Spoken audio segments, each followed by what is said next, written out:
तुमच्या सगळ्यांचं स्वागत आहे। तर आज माझी मम्मी बनवणार आहे पनीर चिल्ली। तर चला आता आपण मम्मीला विचारूया काय काय। तुम्हाला साहित्य दाखवते मी काय काय घेतलं आहे।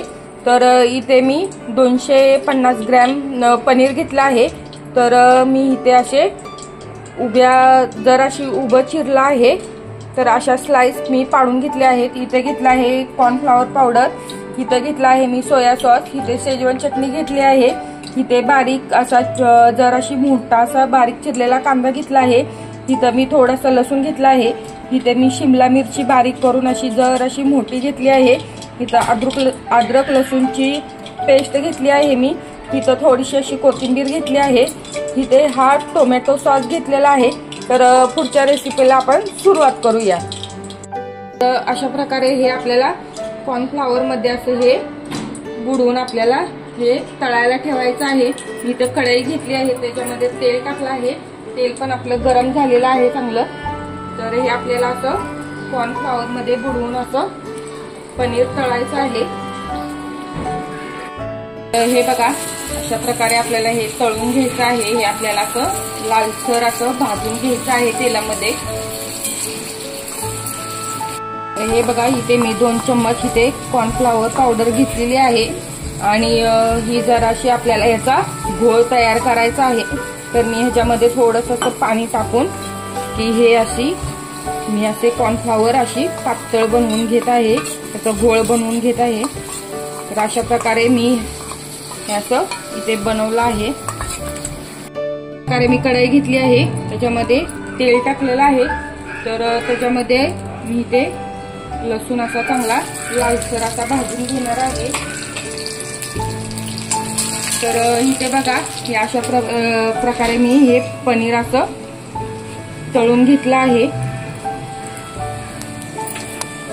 तर हे अशा लसणाच्या चिऱ्या ह्या बारीक अशा इथे फ्राय करायच्या आहेत। त्याचप्रमाणे त्याच्यात अद्रक लसूणची पेस्ट घालायची आहे। त्याचप्रमाणे इथे शिमला मिरची आणि कांदा ह्याच्यामध्ये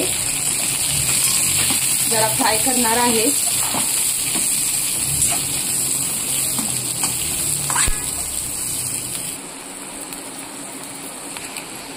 तर त्याचप्रमाणे मी इथे थोडासा सोया सॉस टाकत आहे। ह्याच्यामध्ये टोमॅटो सॉस टाकत आहे आणि इथे थोडीशी अशी मी शेजवान चटणी टाकणार आहे।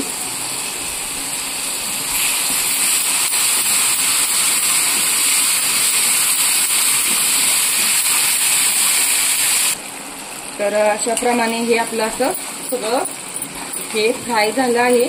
तर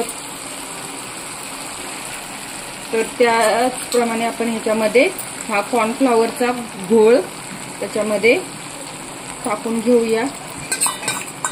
अशा प्रकारे मी ह्याच्यामध्ये कॉर्नफ्लॉवरचा घोळ टाकलेला आहे,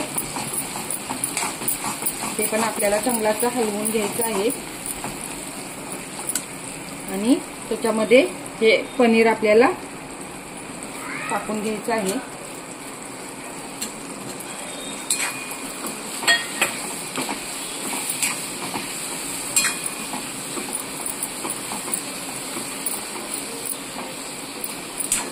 हे आपल्याला असं 5 मिनिटं हे फ्राय करायचं आहे।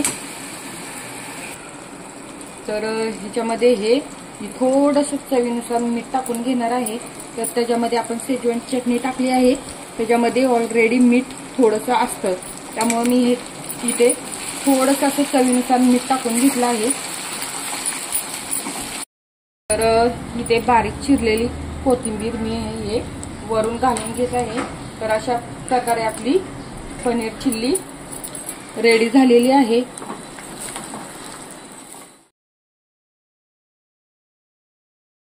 मी केलेली आहे रेडी पनीर चिल्ली। तर तुम्ही नक्की सांगा ट्राय करून कमेंट मध्ये कशी झाली आहे। लाईक करा आणि सबस्क्राईब करा। बाय।